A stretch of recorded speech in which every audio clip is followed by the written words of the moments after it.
pessoal, sejam bem-vindos aqui ao Super Acadêmico com mais uma aula do professor Fabiano aqui, trazendo para vocês hoje, dentro da filosofia, da arte, né, da sociologia, da estética, uma, alguns comentários sobre as diversas análises que foram feitas dessa obra que está aqui. Essa pintura aqui chamada Las Meninas, do pintor espanhol Velázquez, que está autorretratado aqui nessa parte. Esse aqui é para ser ele.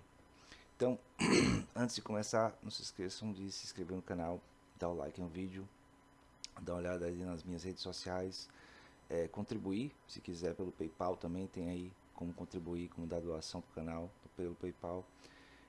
Dar uma olhada nos meus livros, né? Ou ler os livros que estão de graça. Tá aí, tudo na descrição, você pode dar uma olhada aí e seguir adiante, certo? Então, vamos lá. A interpretação que eu mais conheço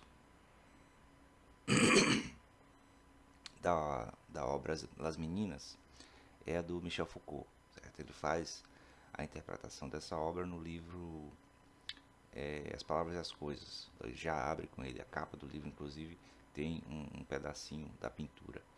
Então, o que ele faz é tentar analisar como essa pintura representaria o início do forma de discurso, né, ou a episteme, como também é chamada, da época chamada clássica, né, que se inicia no século XVII e vai até o século XIX.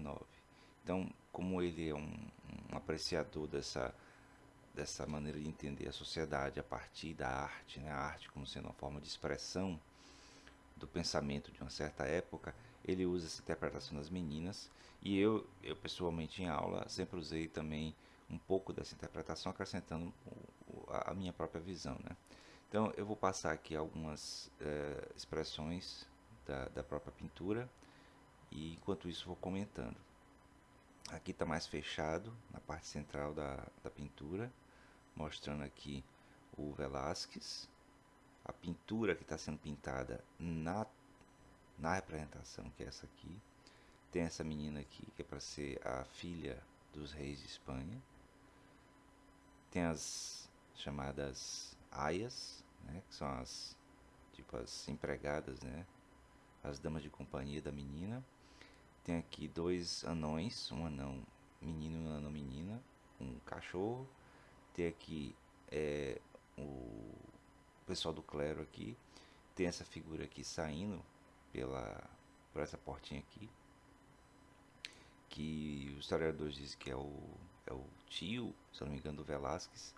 E aqui no centro tem o que parece uma pintura, mas na verdade é um espelho refletindo quem está de frente para o pintor, que são o rei e a rainha de Espanha, ao serem pintados. Bom, as interpretações são múltiplas, né? Tem a questão da luz, você vê que aqui o painel aqui, né, está sendo pintado é bem maior. Tem outras pinturas aqui no ambiente. Tem essa luz entrando aqui por essa janela que vai servir de inspiração para a interpretação feita pelo Lacan, né? Enquanto o Foucault se concentra muito nos diversos olhares presentes na obra, o Lacan vai se concentrar na luz que vem da janela. Aí pessoalmente eu não entendo direito como é a interpretação dele, porque eu nunca li sobre, mas eu soube inclusive que o Lacan, quando fez essa interpretação das meninas no seminário dele, o Foucault estava presente na plateia, e eu não sei se houve diálogo entre eles, né? Mas seria interessante um dia saber como é que foi esse encontro de interpretações sobre uma obra tão famosa e tão discutida. Aqui já está mais amplamente o quadro, com a parte do teto também aparecendo, outras pinturas aqui, mas você vê que as figuras permanecem. Aqui já está mais renderizada a imagem. Aqui está quase completa, com bastante iluminação. Então dá para ver bem que os olhares se concentram por este ponto aqui. Este é o ponto central da pintura. Tem o olhar da menina, que está olhando para os pais, que estão sendo refletidos no espelho. E tem o pintor olhando para os pais, para os reis. E tem o assistente, né, o tio do Velázquez, também olhando para cá, olhando em direção ao olhar sobre a tela, o que é interessante. E alguns dos outros personagens também. Que essa aqui está com o olhar desviado um pouco, esse anão também está o olhar virado para o espectador, no caso, né? Quem está olhando para a tela, que é para ser historicamente os reis, né? O rei e a rainha. Mas de fato acaba sendo quem está observando a tela, que sempre foi a minha interpretação. Eu sempre falei para os meus alunos, quando mostrava essa pintura, que na verdade o que estava sendo demonstrado nela é o olhar subjetivo de quem aprecia a obra.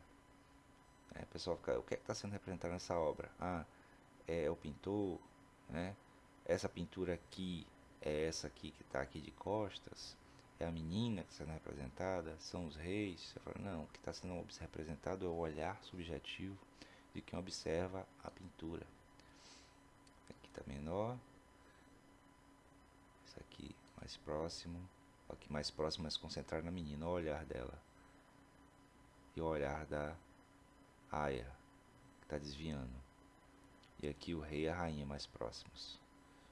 Vejam aqui que esse sujeito aqui também está olhando para o centro, para quem está olhando para a tela. É como se a expressão a expressão do pintor fosse em tentar representar como seria alguém sendo representado, como seria o olhar de alguém sendo representado pela representação, pela pintura. Daí esse ciclo, né, constante de representações é que vai trazer no Foucault essa ideia de que a modernidade traz esse foco no sujeito, na representação do sujeito, mas ao mesmo tempo o sujeito meio que desaparece nos múltiplos olhares e na maneira como ele se dissolve na cena, já que nós que somos o sujeito observando a pintura, não estamos na pintura, mas ao mesmo tempo é o que é representado. Então é uma compreensão meio estranha, mas é como se fosse o olhar nosso que olha a pintura está sendo representado na pintura, mas sem aparecer na pintura. Então é uma coisa muito, muito assim, muito instigante de olhar uma pintura e ver dessa maneira como a arte pode representar uma transformação de uma época, que é isso que o Foucault chama a atenção, né? Que a época da modernidade, lá começando no século XVI, XVII, trouxe essa ideia de focar no olhar da pessoa, do ser humano, né, do sujeito, já que a obra, a palavra e as palavras e as coisas, se concentra em fazer ele mesmo chama de uma arqueologia das ciências humanas. Então, a ideia de ciência humana é a ideia de um olhar sobre o humano, mas ao mesmo tempo que se observa, né, se estuda sobre o ser humano, ele meio que desaparece como sujeito, que é um pouco como ele interpreta no primeiro capítulo a própria pintura, né? Aqui tem esse esquema aqui em que se observa as posições múltiplas, né, de cada um. Então você tem aqui as pessoas do quadro, a menina, as duas aias, os dois anões, os dois clérigos, o assistente do Velázquez, o rei e a rainha, ou o próprio Velázquez e o rei e a rainha. Então, as 11 pessoas do quadro, a maioria está olhando para quem observa. Vejam aqui novamente, ó. O rei e a rainha, o homem nobre, o anão, a princesa e as meninas, né, as suas servas, o artista. Bom, tem aqui um cachorro também. Mas o interessante é que o Velázquez, né, a gente não tem como analisar se pretensiosamente ou despretensiosamente trouxe essa visão, tá aqui o Velázquez, essa visão focada no sujeito que observa o mundo. E é por isso que o Foucault, assim como outros pensadores, olham para a arte como sendo uma maneira de captar as vanguardas do que vem, do que está por vir, né? Então, na arte é muito tradicional se analisar essa ideia de que o artista, mesmo sem saber, conscientemente, ele está expressando o que há de novo no mundo, certo? E esse expressando o que há de novo do mundo acaba antecipando forma de ver que o Foucault vai chamar de episteme ou discurso, ou discursividade. Aqui novamente tem outras interpretações esquemáticas a respeito da pintura. Tem aqui as posições. Aqui é mais ou menos, aqui é para ser o direcionamento do olhar, né? Então, o olhar de quem olha o quadro, né, visa esse centro aqui, que são os personagens, né, centrais, sendo que o rei e a rainha que estão aqui no centro, no espelho, lá do outro lado, no fundo, meio que desaparecem, né, meio que são pouco perceptíveis. Então, novamente, é como se a visão de quem olha para o quadro se dissipa no todo do quadro. Então, as ciências humanas, segundo Foucault, vão trazer uma atenção muito grande sobre o sujeito, sobre o ser humano, mas ao mesmo tempo fazendo com que ele se dissipe, né? Meio que vai desaparecendo ou se tornando apenas um mero reflexo diante do todo que está presente no caso da pintura e na conjuntura que ele analisa, né? Que seria essa chamada período clássico, século XVII ao século XIX, que é quando surge justamente essa variedade de ciências humanas, né? Eu queria colocar também aqui que essa pintura tem uma influência tão grande que trouxe novas versões sobre ela. Essa aqui é a versão Las Meninas do Goya, né, que é um pintor já mais recente.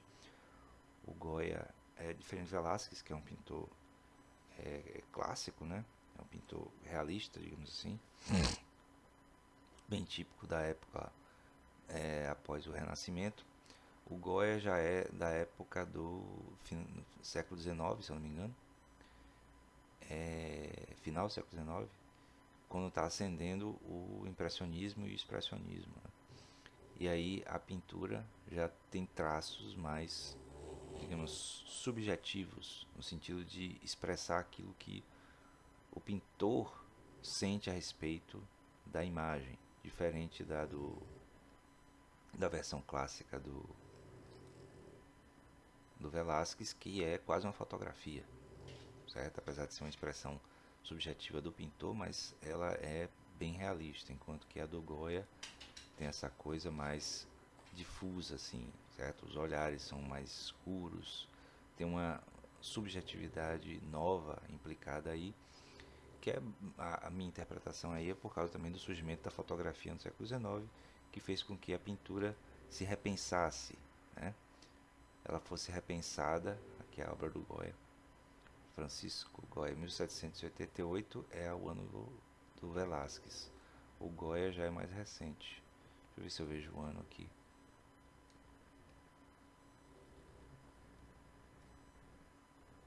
Aqui, 1828. As meninas Francisco Goya. Veja que ele morreu em 1828, então já é a primeira metade do século XIX. Já no final, segundo Foucault, dessa chamada época clássica. De que há diferenças bem grandes entre um e outro, apesar de representar a mesma imagem. Mas esse modelo de representação, segundo essa interpretação que o Foucault faz, é como se nesse momento aqui em que a pintura é feita lá no século XVII, houvesse uma nova forma de ver o mundo, em que o sujeito passa a fazer parte daquilo que ele está refletindo sobre, certo? Então, o sujeito que olha a pintura ou a sociedade, ele é parte também da pintura da sociedade e acaba sendo diluído. No Goya você já tem um obscurecimento, digamos assim, da imagem.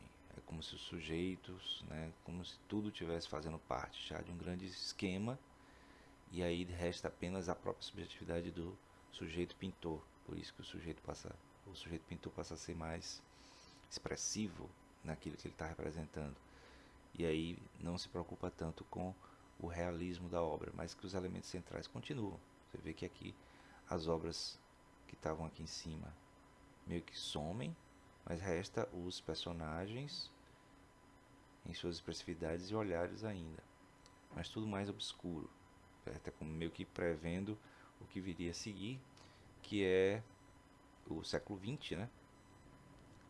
Que aqui temos a interpretação do Pablo Picasso das Meninas, 1957. Então são três momentos diferentes em que a mesma imagem é representada, só que você vê que no caso do Picasso com o cubismo já traz toda a fragmentação inerente à visão do mundo do século XX, né? Chega o século XXI mais fragmentado do que nunca. Então há toda uma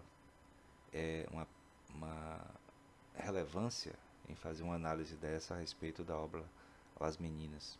Então o Picasso ele vai desconstruir, né, que é a ideia da pintura moderna, né, na pintura contemporânea, essa coisa do desconstruir a representação em uma forma de expressão bem assim mais profunda da subjetividade do pintor. Então, enquanto que vou colocar aqui novamente, deixa eu ver essa aqui, não, essa aqui.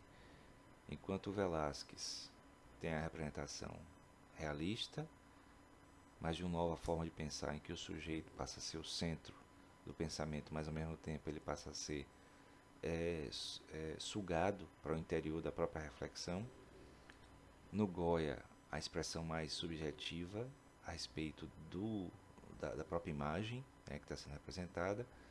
No Picasso, ela vem toda quebrada, né, toda transformada em eu nem sei dizer, em uma explosão fragmentada, né? Então, se você for tentar chegar aqui, ó, o pintor, que é o Velázquez, está representado aqui bem maior proporcionalmente do que o original.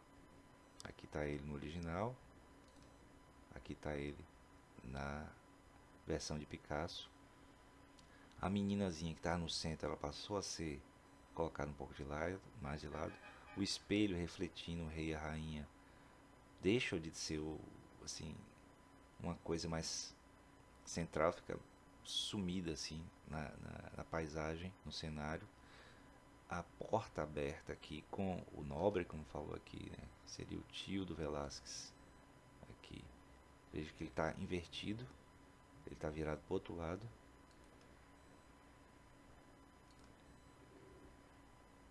Mas a porta traz uma luz muito grande, chama a atenção em relação ao todo. Então você tem aqui esse foco de luz branca aqui, tem um vestido da menina e tem essa parte daqui da obra que parece que está inacabada, se você olhar bem, que seria no caso os anões, né? Os dois anões com um cachorro.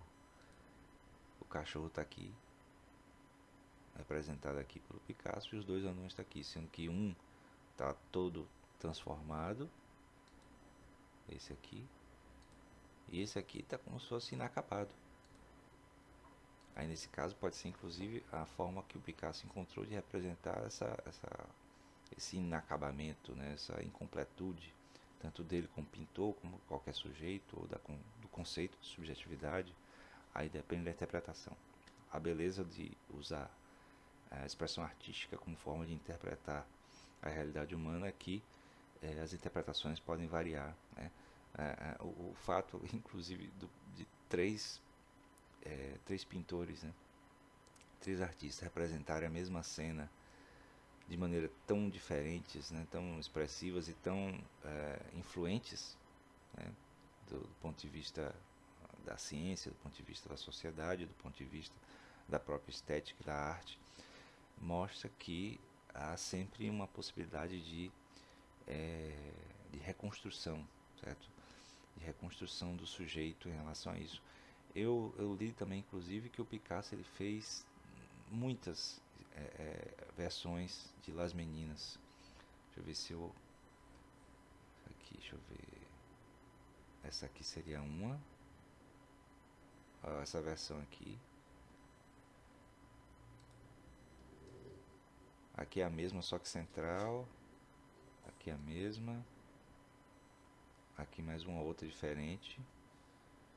Você vê que o nível de influência da obra, esse aqui não, aqui é o original, é tão grande que fez com que os pintores, né, no caso o pintor, o Picasso, fosse representando novamente, como se fosse sempre por fazer, sempre incompleto. E acho que talvez isso seja um pouco da maneira como o Lacan também faz a interpretação a respeito das meninas. Veja que eu falei que o Lacan usa essa luz que vem aqui do lado direito como fonte da discussão dele sobre a pintura. Essa luz, essa luminosidade que vem aqui da janela da direita. E o Picasso, ele enfatiza aqui, desse lado aqui, essa luminosidade do desenho que tem a aparência mais de incompleto, certo? Talvez tenha uma ponte aí entre uma coisa e outra. Mas assim, são questões a serem colocadas a partir de uma coisa que não seria, né? Não deveria ser tão corriqueira, certo? Uma pintura, uma obra de arte, ela não é apenas um enfeite para a parede. Ele é uma expressão de cada sujeito, né? E essa expressão ela causa nos outros sujeitos também uma, uma, uma fonte de compreensão de si mesmo, certo? Então eu vejo muito dessa maneira e por isso eu quis trazer para vocês essas múltiplas interpretações do quadro Las Meninas do Velázquez. E eu recomendo que você procure ver a pintura, ver o que, é que ela transmite para você. O original, né, no museu é enorme, certo? Aqui na tela do computador na internet é uma coisa pequena para você olhar, mas aprecie a arte com esses olhos, né, de que o artista está fazendo uma interpretação sobre um momento, sobre a vida dele, sobre a sociedade e tal. E leia, né, procure ler tanto a obra do Foucault, As Palavras e as Coisas, fazendo essa interpretação das meninas, é o primeiro capítulo, e essa outra do Lacan, que está nos seminários dele, só que eu não sei qual, realmente eu não li, eu estou recomendando a partir de outras leituras que eu fiz, mas deve ser interessante ver como pensadores diferentes veem obras diferentes, do mesmo jeito que pintores diferentes veem a mesma obra. Certo? Bom, eu vou ficando por aqui, espero que vocês tenham gostado. Não esqueça de se inscrever no canal, né, dar um like no vídeo, ver minhas redes sociais, ver meus livros. Se quiser pode fazer doações aí pelo PayPal também. E até o próximo vídeo. Valeu!